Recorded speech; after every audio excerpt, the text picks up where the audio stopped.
اعوذ باللہ من الشیطان الرجیم بسم اللہ الرحمن الرحیم الحمد للہ رب العالمین۔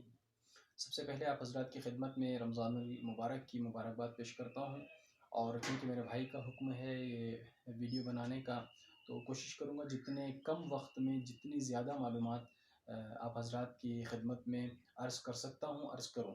سب سے پہلی بات یہ ہے کہ کسی کے ڈیفینیشن کو اگر آپ جاننا چاہیں، اس کو یعنی اگر کسی کو پہچاننا چاہیں تو آپ خود اس سے بات کریں گے تو آپ کو زیادہ معلومات ہوگی۔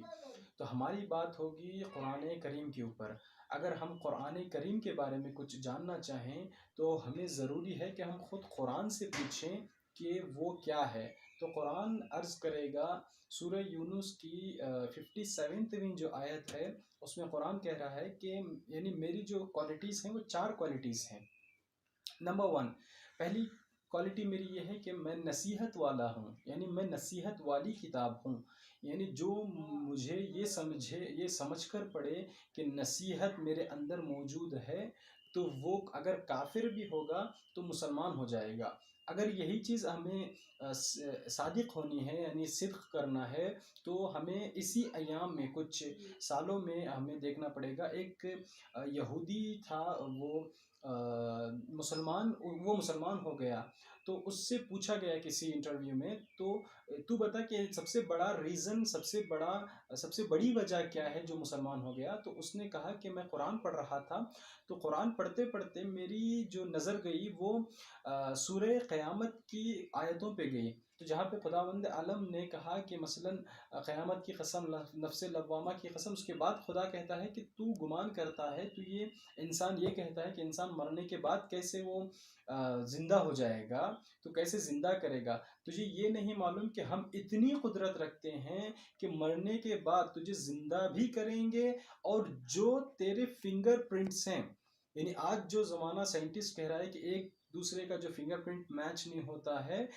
وہ جو تیرے فنگر پرنٹس پہلے تھے اس کو تک ہم وہی انداز میں رکھیں گے جس انداز میں تیرے فنگر پرنٹس موجود تھے۔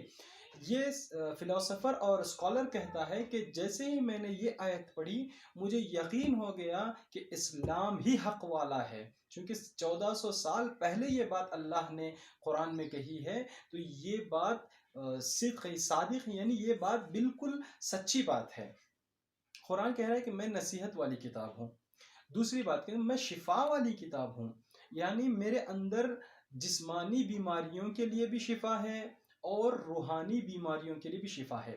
جسمانی بیماریوں کے لیے شفا بہت ساری ہمارے پاس روایات موجود ہیں، یہ پڑھنے سے آپ کا بخار نہیں ہوگا، یہ پڑھنے سے آپ کو سر درد نہیں ہوگا، یہ بھی موجود ہیں۔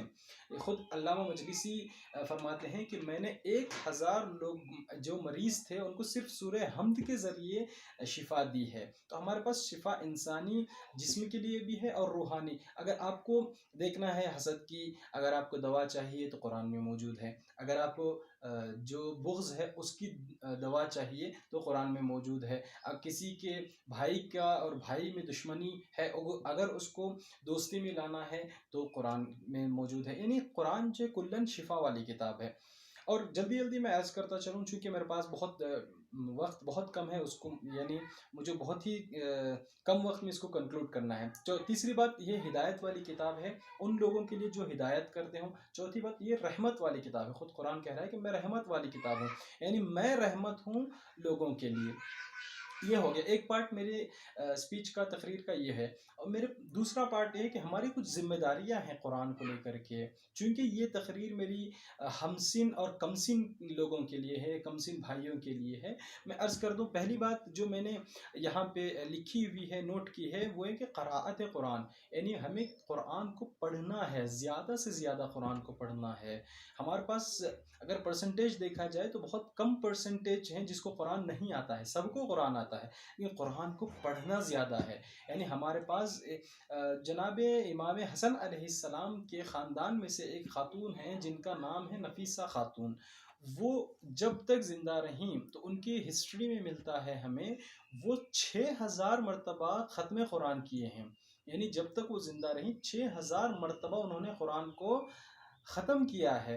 اس کے بعد جو ہے وہ ہمیں قرآن کو اگر پڑھنا ہے اچھے انداز میں پڑھنا ہے تو کسی کی تقلید کرنی پڑے گی قرآن میں. مثلا آپ قرآن پڑھیں گے بسم اللہ الرحمن الرحیم الحمد للہ رب العالمین الرحمن الرحیم، یہ پڑھنا اور ہے. اگر آپ کسی قاری کی تقریر دیکھیں گے، اگر قاری کی آپ وہ قرأت دیکھیں گے بسم اللہ الرحمن الرحیم الحمد للہ رب العالمین الرحمن الرحیم، اگر ایسا پڑھنے میں آپ کو لطف آ رہا ہے، یعنی اس کے پڑھنے کی کیفیت ہی کچھ اور ہے، تو ہمیں تقلید کرنا. اگر ایسا آپ کو کوئی چیز نہیں مل رہی ہے تو آپ پلے اسٹور میں جا کے، ہمارے پاس کئی سارے اپلیکیشنز موجود ہیں، خود ایران میں کئی سارے اپلیکیشنز انہوں نے بنائے ہیں صرف قرآن کو لے کر کے، جس میں سے جو میں استفادہ کر رہا ہوں جو بہت ہی زیادہ مفید ہے، جس میں زیادہ فیچرز ہیں. مثلا آپ یہ اپلیکیشن ڈاؤن لوڈ کریں گے، میں پہلے نام بتا دوں اس کا، اپلیکیشن کا نام ہے رضوان.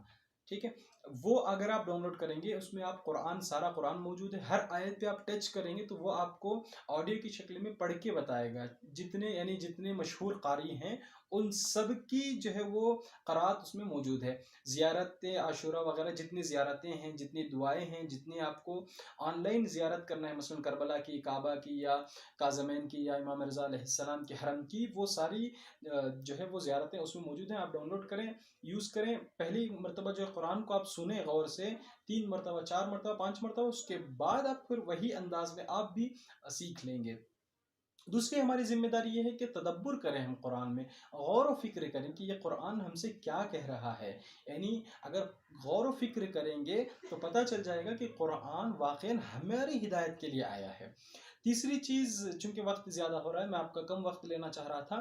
خب تیسری چیز اس میں یہ ہے کہ آپ کا یہ تمسک کریں، اس کو پکڑ لیں.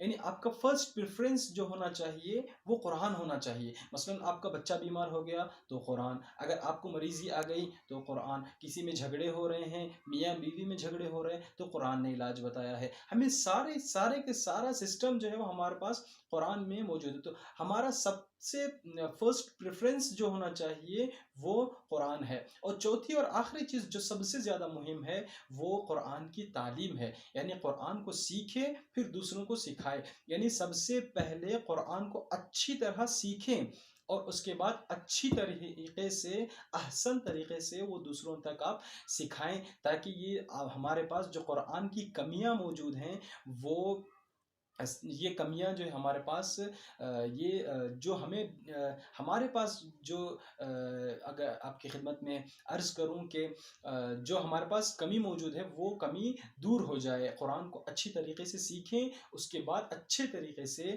سکھائیں. ان چند باتوں کے ساتھ میں اپنے تقریر کو اتمام کرتا ہوں.